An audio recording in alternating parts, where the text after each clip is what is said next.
the largest increase actually happened before the trade opening, trade liberalization, between 1981 and 1961. And that's where you had, 39% increase.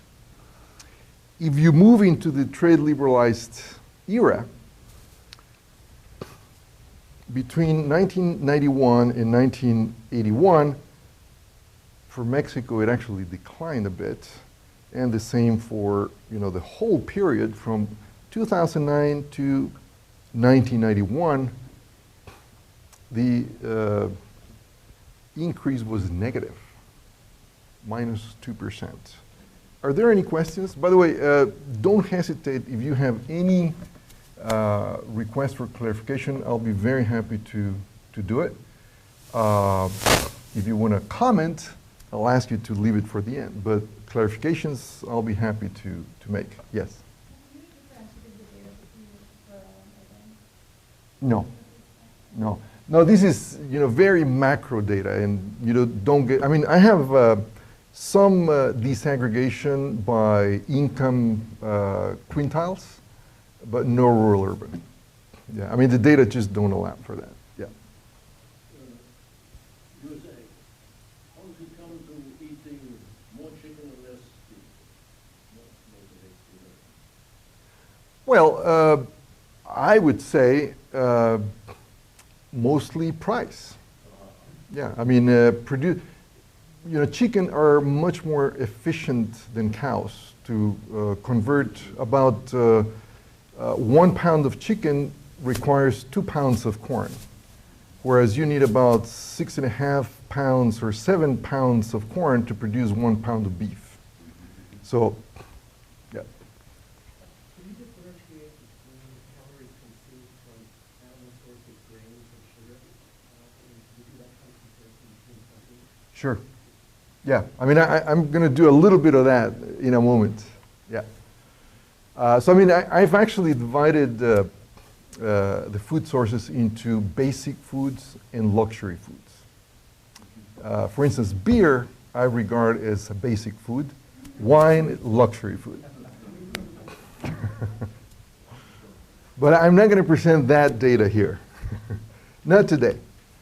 So, this is, total chicken meat supply. You can see that, I mean, the rate of increase for Mexico is probably larger than the rate of increase in the other countries, but, I mean, consumption of chicken has really taken off. Now, to me, this decline here indicates that, at least for the United States, chicken was really a working class meat. And given the crisis, the financial crisis, people have had to actually contract their food intake. Not in Mexico, because the classes that have engaged in consumption of chicken are not so much on the lower end. They're in the middle and upper end of the income spectrum in Mexico. All right? And I guess that there's a similar profile in Canada. Now, if you look at the data for wine, for instance, wine consumption doesn't decline because the people that consume wine are not affected by the financial crisis. The beer data do decline. Okay, so fruit supply, kilocalories per capita per day. Fruit, by the way, I regard as a luxury food. I mean, it's really good for you, but not everybody can buy it. That's the pity. So Mexico has had an increase, no doubt. I would say these imported fruits, probably, I mean, some of it is imported. A lot of apples are being imported. By the way, apples are the cheapest of the fruits. Just to give you a comparison, most cereals are priced about $200 per ton. Apples are priced about $400 per ton, but that's the cheapest. If you talk about strawberries, they're about $3,500 per ton. Okay, so most of the fruits are in the thousands per ton. I mean, for bulk importation. Yeah. So I just wanted to clarify when you say luxury good, it's not defined by the nutrients that come from the good to the person who eats the benefits from it. It's defined by the price. Well, in this particular case, both. I mean, one of the points is that I don't think that the main issue with regard to food intake is the quantity that people can eat. It's the quality. So people can have a lot of calories, but just not the calories that also have the nutritional content. I mean, fruit does have the nutritional content, but unfortunately, not many people in Mexico can eat fruits. But your definition of luxury depends on whether they can get it or whether it includes basic necessities of nutrients. Well, I think it just happens to coincide that the dearer the item, the more nutritious. I'm not sure about wine. I mean, I guess wine is. There's an inverse. Understanding? The more nutrients, the more that it is a basic necessity, the more of a luxury it is. No, I guess the more basic food is the more energy dense and the cheaper. And the luxury food may be very nutritious, but also very expensive. So this is a similar analysis of the rates of increase. When fruit supply increased, and again, for Mexico, we have that the largest increase actually happened between 1981 and 1961. And there was a negative increase from 1991 to 1981. Overall, there was a small gain, though, between 2009 and 1981, but not at the level of the wealthier partners. And I guess, before NAFTA, Canada was not doing great in terms of food, but after NAFTA, Canada is the one that did the best. Even better than the United States in terms of increasing its fruit supply. Okay, so this is just NAFTA area cereals trade dependency, percentage of imports over domestic production. So a very basic measurement of dependency on the importation of cereals. Clearly, the country whose dependency spiked was Mexico. There was a little bit of a spike here in Canada, and my hypothesis is that was taking advantage of highly subsidized corn production in the US, and so some Canadian manufacturers started to import corn to produce ethanol. All right? I mean, this is just a hypothesis. I'm not really sure. But it was a very temporary, and it is well below the 20% mark. I use a 20% mark to decide whether a country is dependent on a certain food source or not. The FAO uses 15%, I use 20% just to strengthen the analysis, okay? Make it a little more conservative. So, yes? In the NAFTA game, where do you see the importance, how much do you see the importance of the relevance of ethanol? Oh, it has a huge negative impact. I mean, it's one of the most irrational policies that there has ever been designed. Because ethanol is unsustainable from an economic, social, ecological perspective. Even ethanol produced from sugarcane in Brazil, which is pitched as the most efficient, it's not. Without the pricing policy of Petrobras, ethanol in Brazil would not be sustainable. Plus, it is based in Brazil on nearly slave type of labor relations. So yeah, I'm absolutely against ethanol. Yeah. To produce 1 gallon of ethanol, it costs you 1 gallon of gasoline. Yeah, I mean, it requires more energy than the energy that it yields. Yeah, it's completely irrational. Okay, so this is how this food dependency translates in terms of prices. This is how prices have behaved since 2000 in the 3 NAFTA countries. Why have prices not increased that much in Canada and the US, but they have in Mexico? Well, partly because Mexico is a lot more dependent, and partly also because of other factors that I'm going to go into immediately, having to do with what's the percentage of household budgets that are spent on food. But I would say that the most critical component here is the food dependency. And ethanol, actually. I mean, I would say that a very large part of inflation has to do with the ethanol policy of both the United States, the European Union, Canada. I mean, just to give you an example of what happened in Canada when there were subsidies to produce ethanol, 26% of wheat producers shifted from producing wheat into producing corn for ethanol. So, okay, what I'm going to do now is try to move into the inequality of the situation.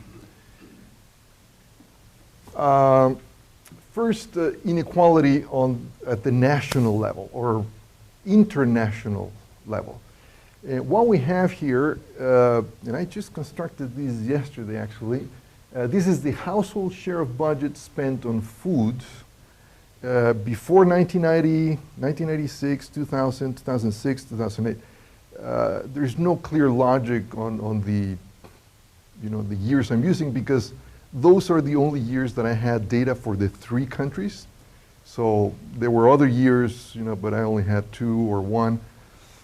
And so what we see is that Mexico, of course, started out, where households were spending almost half their income in food.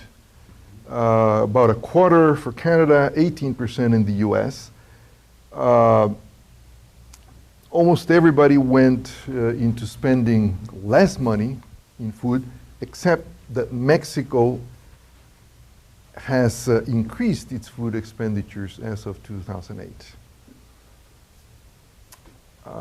And I would say that that has to do directly with all this issue of food dependency. So let me move into how that impacts different income groups. So this is the total, and I have this same kind of analysis for the United States, which I'm going to be presenting next, all right? Very interesting contrasts and similarities, some similarities. So what we have here is 3 years. So each bar represents 1 year, 1984, 2006, 2012. 1984, let's say, is before neoliberalism even, before NAFTA, before 10 years before NAFTA.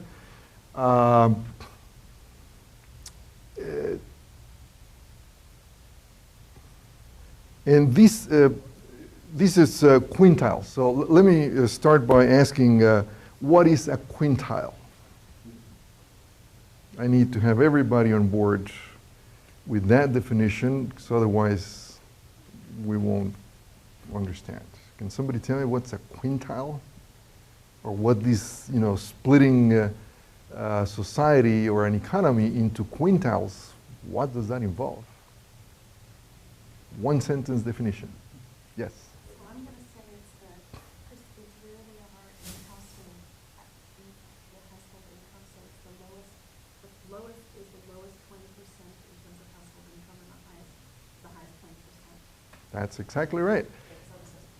Yes. So this is the lowest 20% of the population. This is the second in terms of income, third, fourth, up to the highest, okay? So this is the 20% wealthier people or households in Mexico, right? And so what you can see is obviously, I guess it should be expected, right, that the wealthier households spend much lower percentages on food than the poorest households. Is that clear? That much? Okay. So the next point to highlight is, what happens between 2006 and 2012. I mean, that's right before and after the food crisis, the global food crisis that started in 2007 with continued price spikes through 2011. Well, in the case of Mexico, the lowest quintile went into spending more than it used to spend in terms of percentage in 1984. So they became really worse off. And even all the quintiles actually started spending or having to spend a larger share of their budget on food. Every single quintile. Is that clear? This is official data from INEGI, Instituto Nacional de Geografía, Informática y Estadística. Yeah. I think one of the things that you see at least by this measure is the before and after of the country of the Great Recession. Mm-hmm. What we're seeing is the result on food prices after the crash of 2008. But one thing that you haven't mentioned is the international demand for food, especially China's increased demand for food and grain products across the world. It almost seems as if Mexico and the United States and Canada are reluctant to a single trading relationship. Really, they operate on a worldwide scale. And I was wondering if you could comment on that just a little bit. Yeah, I think that's a fallacy because China is, for the largest part, self-sufficient. So it doesn't have much trade dependency. I mean, and I have the data not to present today, but yeah, I mean, China is not importing that much food. What it is doing, though, is, I mean, it is engaged in this phenomenon that, has been very talked about, the land grabs. I mean, they've been buying land in Africa, in South America, to produce, because, I mean, China does have only about 4% of fertile land in the world and about 25% or 20% of the population. So that's a big dilemma. And China has had the fastest growth in food consumption from 10 countries that I've been looking at. Yes, and What about China importing soybeans? it does import soybeans, but it's not dependent. It's not dependent by my measure of 20%. And what's the history or motivation of soybean plantation? And what's the consequence for black beans? Well, okay, that's not a clarification. I'll get to that in the question and answer section. But I'll just say that soybeans is one of the main vehicles for transgenics. Yeah. I think this is clarification. Okay. So, can you tell us, is this just expenditures, or does it include food that people produce for themselves? Just expenditures, yeah. Because my sense is that in 84, more households produced food than they should. That happened towards the others. Could be, yeah. Yeah, I wrote a review of her book in AJS. No, it's fine. I mean, okay, this is for the United States. Okay, the same kind of analysis, but for the United States. So to me, one of the most surprising things was that, I mean, there's an incredible inequality, at least with regard to the poorest 20% of the population. And particularly in 1984, people were spending 59% of their income in food. I mean, that's a lot. That was even more than in Mexico. I mean, let me just go back quickly. See, in Mexico was 45%, in the US, 59%. Okay, so the poor in the US have more challenges, I guess, to access food than even in Mexico. Maybe because of what Gay mentioned there, that in the Mexican case, there were more people producing their own food.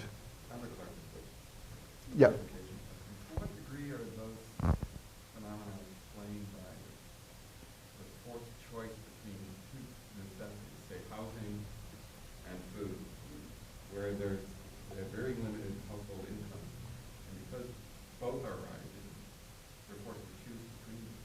So that it can be reflected either in the rising price of food or the declining price of food, but it may also be explained by something else. Yeah, it could be. Yeah, I mean, I don't have data on that, but I mean, it makes sense. What happens in Mexico is, we're going to see in a moment, is that, I mean, the poorest quintile, they just have to become what officially is called food poor. People who cannot access even, you know, the minimum for staying healthy. And, you know, that leads to all kinds of problems of malnutrition, et cetera, et cetera. So, I mean, this is just, you know, what you can do with these macro data. And I guess the next step could be, you know, maybe crossing it with, housing prices. Because, I mean, if any household spends anything more than 25% on housing, there may be problems. So, well, are there any other questions here? I guess one thing I wanted to note, in contrast to Mexico, is that aside from this first quintile, you know, in which people did have to end up spending more after the crisis, all the other quintiles didn't. Whereas in Mexico, they did have to spend more. All the quintiles had to spend a little more in food. That's not the case for the US. So I'm going to zoom in to how inequality translates in terms of, you know, what's the total food and beverage expenditure as a percentage of the expenditures made by the highest quintile. So here we have only 4 groups. Oh, excuse me. Yes, we have the 4th quintile, the 3rd, the 2nd, and the lowest. So evidently the 4th quintile spends a percentage of food closer to that of the wealthier quintile, right? But this was the expenditure or the percentage of expenditures of the lowest quintile, you know, much lesser amount. Are there any questions on that? Okay, so now I'm going to zoom in into a couple of luxury foods and basic foods. In the case of this luxury fruit, this is what the lowest quintile can spend in fruit, you know, much less than the higher quintiles. All right? So in this particular case of fruit, which may be the most nutritious but also most expensive, not even the quintiles are able to spend as much as the highest quintile. But look at what happens with tortillas. Almost all of them spend more than the highest quintile, but not these, because these are way too poor, okay? So they cannot afford to spend even as much as the wealthier people on tortilla. Is that clear? So here we have, you know, over 100% of what the wealthiest spent. And the same goes for sugar, except in the case of sugar, which is your most energy-dense food, look at what happens with the lowest quintile. And probably a lot of this is consumed in the form of soft drinks. Yes? So just to clarify, all of these numbers are purchased within the formal time. So for example, tortillas, does that take into account, or and through informal? I think it does. I think it does, because I mean these surveys that INEGI does, you know, they tend to be very, very thorough. But Yeah. not production of your own. So if I'm making tortillas out of corn that I grew, that aspect of my tortilla consumption wouldn't be reflected in the numbers? I think it should be covered. Okay. Yeah, I mean that would be too big a chunk not to cover. Yeah. So, any questions on this? So it's clear, right? Okay, so I'm going into conclusions now. So basically, trade increased beyond expectations. I think, you know, from every country's point of view, trade increased at least fivefold than what it was before NAFTA. No doubt about that. Foreign direct investment also increased, but it increased a lot more in Canada and the United States than it did in Mexico. And I mean, these were the two explicit goals of the politicians that were negotiating the North American Free Trade Agreement. And so on those lines, sure, they succeeded. A moment, yeah. So I mean, I've actually divided the food sources into basic foods and luxury foods. For instance, beer I regard as a basic food, wine, luxury food. But I'm not going to present that data here, not today. So this is, you know, total chicken meat supply. You can see that, I mean, the rate of increase for Mexico is probably larger than the rate of increase in the other countries, but I mean, consumption of chicken has really taken off. Now, are there any questions? By the way, don't hesitate if you have any request for clarification. I'll be very happy to do it. If you want to comment, I'll ask you to leave it for the end, but clarifications I'll be happy to make. Yes?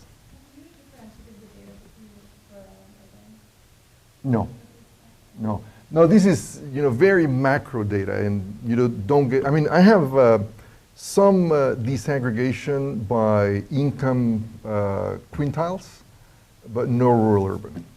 Yeah, I mean, the data just don't allow for that. Yeah. USA, how does it come to eating more chicken and less beef? Me, you know, this decline here indicates that, at least for the United States, chicken was really a working class meat. And given the crisis, you know, the financial crisis, people have had to actually contract their food intake. Not in Mexico, because the classes that have engaged in consumption of chicken are not so much on the lower end. They're in the middle and upper end of the income spectrum in Mexico. All right? And I guess that there's a similar profile in Canada. Now, well, I would say mostly price. Yeah, I mean, you know, chicken are much more efficient than cows to convert. About 1 pound of chicken requires 2 pounds of corn, whereas you need about 6.5 pounds or 7 pounds of corn to produce 1 pound of beef. So, yeah. Can you differentiate between calories consumed from animal sources, grains, and sugar? Can you do that kind of comparison between countries? Sure. Yeah, I mean, I'm going to do a little bit of that. You know, the largest increase actually happened before the trade opening, trade liberalization. Between 1981 and 1961, and that's where you had, 39% increase. If you move into the trade liberalized era, between 1991 and 1981, for Mexico, it actually declined a bit, and the same for the whole period from 2009 to 1991.